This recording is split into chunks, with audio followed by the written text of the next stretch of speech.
كنتم خير أمة أخرجت للناس تأمرون بالمعروف وتنهون عن المنكر وتؤمنون بالله الله أكبر আল্লাহ রাব্বুল আলামিন বলেন গোলাম এই পৃথিবীর জমিনে আমি তোমাকে শ্রেষ্ঠ জাতি হিসাবে পাঠিয়েছি শ্রেষ্ঠ জামাত হিসাবে আমি তোমাকে পাঠিয়েছি শ্রেষ্ঠ দল হিসাবে আমি তোমাকে পাঠিয়েছি যেন তোমরা মানুষের কল্যাণে আসতে পারো তারপরে রব্বে কারীম সুবহানাহু ওয়া তাআলা এই আয়াতের মধ্যে আমাদেরকে তিনটি দিক নির্দেশনা দিয়েছেন কয়টি কথা বলেন কয়টি দিক নির্দেশনা রব্বে কারীম সুবহানাহু ওয়া তাআলা এই আয়াতের মধ্যে আমাদেরকে তিনটি মেসেজ দিয়েছে তা'মুরুনা বিল মারুফ তোমরা মানুষদেরকে সৎ কাজের আদেশ দাও ওয়া তানহাউনা আনিল মুনকার অসৎ কাজ থেকে তোমরা মানুষকে বিরত রাখো ওয়া তানহাউনা আনিল মুনকার ওয়া তু'মিনুনা বিল্লাহ আর তোমরা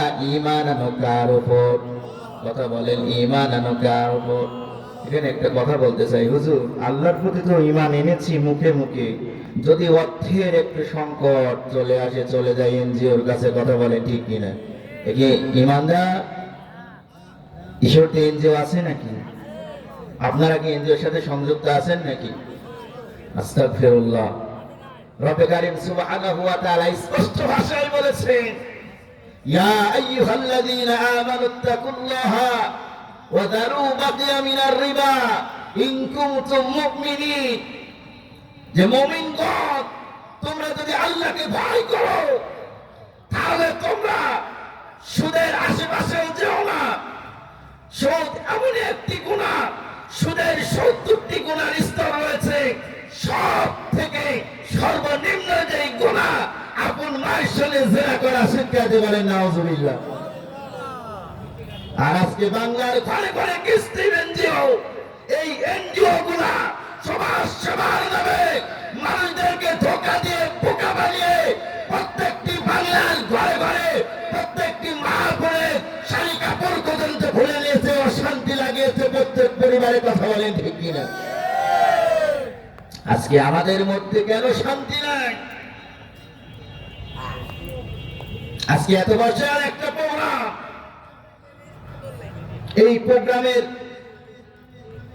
এই প্রোগ্রামের প্রত্যেকটি মানুষকে এই প্রোগ্রাম বিষয়ে জানানো হয়েছে তারপরে সকলে আমরা আসতে পেরেছি আরাম খেতে খেতে আরাম ভক্ষণ করতে করতে দিল অন্তর এমন ভাবে পচে গিয়েছে অন্তর এমন ভাবে মরেছে সেখানে যতই ধৌত করেন সোনার পানি দ্বারা রূপার পানি দ্বারা পরিষ্কার হবা সম্ভব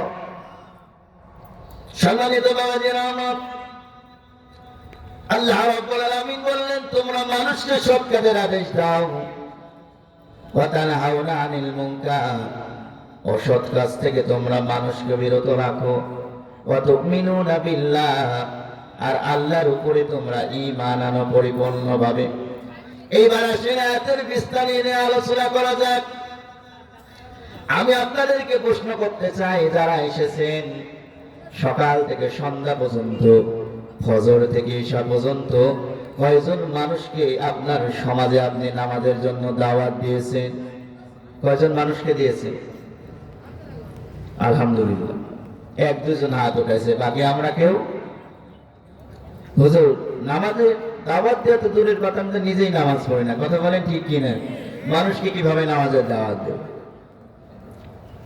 এরপরে প্রশ্ন করতে চাই কয়জন মানুষকে আপনার সমাজে সত্য বলার জন্য আহ্বান করেছেন হুজুর মানুষকে সত্য বলার জন্য আহ্বান করব আমি যদি ঈশ্বরতে থাকি আমার কোন বন্ধু যদি আমাকে মোবাইলে বলে বন্ধু তুই কোথায় আমি বলি পাবনাই কথা বলেন ঠিক কিনা আমি কিভাবে সত্য বলার জন্য আহ্বান করবো আপনি নিজেই মিথ্যা কথা বলি এরপরে আপনাদেরকে প্রশ্ন করতে চাই এই পৃথিবীর জমিনে শুধু কামাই রোজগার করার জন্য আল্লাহ আপনাকে পাঠিয়ে নাই পেটের পূজা করার জন্য আল্লাহ আপনাকে পাঠায় নাই একটু লক্ষ্য করুন বাবা, এই দুনিয়ার জমিনে যারা পেটের পূজারি হয়েছে, যারা পেটকে ভালোবেসেছে, পেটের পূজারি করার জন্য কোটি কোটি অর্থ, কোটি কোটি সম্পদ যারা জুগিয়েছে, আল্লাহ রাব্বুল আলামিন দুনিয়ার জমিনে তাদেরকে লাঞ্ছিত করেছেন কি করেন নাই?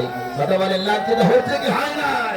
যারা পেটের পূজারি করার জন্য লক্ষ লক্ষ টাকা আত্মসাৎ করেছে, দেশের সম্পদ নিয়ে যায় কানাডায় বেগম পাড়া করেছে, রব্বে কারীম এদেরকে এমন অসম্মানিত করেছে, খানার প্লেট হয়ে দেশ থেকে বাড়িতে বাধ্য হয়েছে। কথা বলেন ঠিক কিনা? কথা বলেন ঠিক কিনা? পেটের পূজারি করা যাবে? রিজিকের মালিক কি? আপনি কয় পা চাউলের ভাত খান? হাফ কেজি চাউলের ভাত খেতে পারেন আপনি? আপনার এত কোটি টাকা কি দরকার? কথা বলেন ঠিক কিনা? আপনি কতটুকু সবজি খেতে পারেন? আপনার এত লক্ষ লক্ষ কোটি টাকার কি দরকার? সেই দিন তথ্য বেরিয়েছে, এক একটা মন্ত্রী এমপি তারা আমেরিকায় এত সম্পদ করেছে, কারো 30টা ফ্ল্যাট, কেউ 100 কোটি, 200 কোটি, 500 কোটি টাকার মালিক। আর দরজুল বাবা যে কত কোটি টাকার মালিক, কত কোটি টাকা পাচার করেছে, এটা বলাই বাহুল্য। কথা বলেন ঠিক কিনা? এরা পেটের পূজারি করেছে, আল্লাহকে ভুলে যাওয়ার কারণে জাতির সামনে এদেরকে আল্লাহ এমন লাঞ্ছিত করেছে।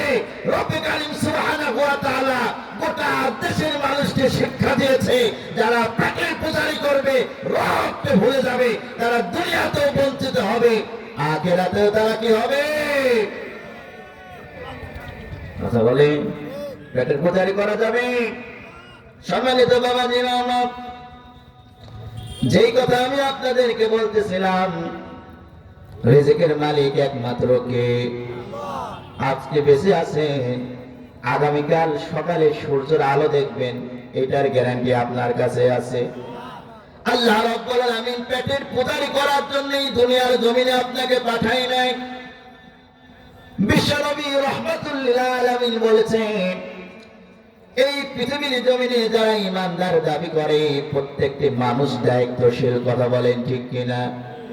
আল্লাহ রাব্বুল আলামিন প্রত্যেকটি মুসলমানকে দায়িত্ব দিয়ে পৃথিবীর জমিনে পাঠিয়েছেন, আর একটাই দায়িত্ব, আল্লাহর দ্বীন প্রতিষ্ঠা করা, আল্লাহর দ্বীন দুনিয়ার জমিনে কায়েম করা। কথা বলেন ঠিক কিনা? প্রশ্ন করতে চাই, বলেন তো, নবী রাসূলগণ পেটের পূজারি করেছে, সংসারের পূজারি করেছে, ছেলে মেয়ের পূজারি করেছে? এই পৃথিবীর জমিনে নবী রাসূলগণ কোন কাজ করেছে? দ্বীন প্রতিষ্ঠার কাজ করেছে। কথা বলেন ঠিক কিনা? কথা বলেন ঠিক কিনা? বাংলার জমিনে এমনি এমনি ইসলাম আসে না। বাংলার জমিনে এমনি এমনি কালিমার পতাকা পথ করে ওঠে নাই। শাহজালাল, শাহপরাণ তারা যেই কষ্ট করে ইসলামকে বিজয় করেছে, আজ আজকে ইসলাম উন্মুক্ত। আর মুসলমান আমরা এমন পর্যায়ে চলে গিয়েছি, মসজিদে ঢুকলে মনে হয় জান্নাতের বাগানে ঢুকলাম, ফজরের কাতারে এক কাতার হওয়া মুশকিল। কথা বলে ঠিক কিনা? বাংলার মসজিদগুলো সুন্দর হয়েছে, কিন্তু মসজিদের মধ্যে ইমানদারের বড় অভাব। কথা বলেন ঠিক কিনা? সম্মানিত বাবাজি, আমরা যেই কথা বলতেছিলাম, প্রত্যেকটি মানুষকে আল্লাহ দায়িত্ব দিয়ে দুনিয়ার জমিনে পাঠিয়েছে। রাষ্ট্রের যারা দায়িত্ব রয়েছে, কিয়ামতের ময়দানে আল্লাহ রাব্বুল আলামিন রাষ্ট্র বিষয়ে তাদেরকে জিজ্ঞাসা করবেন। কেউ যদি রাষ্ট্রের একটা সুতা যদি এর থেকেও কম বিন্দু পরিমাণ যদি রাষ্ট্রের অর্থ ভক্ষণ করে থাকে, কিয়ামতের মাঠে আল্লাহর কাঠগড়ায় দাঁড়ানো লাগবে কি লাগবে না? আপনি সমাজের প্রতিনিধি, আপনি সমাজের প্রধান হয়ে বসে আছেন, আপনার সমাজে ঘুষ চলে, আপনার সমাজে সুদ চলে, আপনার সমাজে জেনা চলে, আপনার সমাজে অন্যায় চলে, অত্যাচার চলে, জুলুম চলে, আপনি শুধু দেখে যান আর সুবহানাল্লাহ করেন। এই সুবহানাল্লাহর বিন্দু মাত্র আল্লাহর কাছে কোনো দাম আছে? দাম? ইসলাম এই দিকে ধ্বংস করার জন্য বেঈমানেরা উঠা পড়া লেগেছে, আর আমি মসজিদের কোনায় দিয়ে শুধু সুবহানাল্লাহ আলহামদুলিল্লাহ জিকির করতেছি। এই জিকির যে কখনো দিল প্রতিষ্ঠা করা সম্ভব? সম্ভব?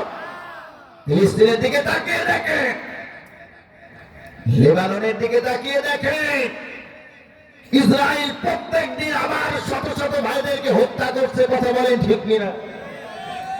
আর আমি শুধু মসজিদে বসে বসে জিকির করেই যাচ্ছি, তাসবিহ পাঠ করেই যাচ্ছি, এদিকে মুসলমান শেষ। এমন কোন দিন নাই যেই দিনে ইসরায়েল 100 মুসলমানের উপরে হত্যা করে না। কথা বলেন ঠিক কিনা? আর আপনি বসে থেকে শুধু বিবৃতি দিয়ে যাচ্ছেন আর আফসোস করে যাচ্ছেন। আপনি দোয়াটাও আল্লাহর কাছে করতে পারছেন না। কিয়ামতের মাঠে হিসাব দিতে হবে কি হবে না? কথা বলেন, হিসাব দেওয়া লাগবে কি লাগবে না? সম্মানিত বাবাজিরা আমার,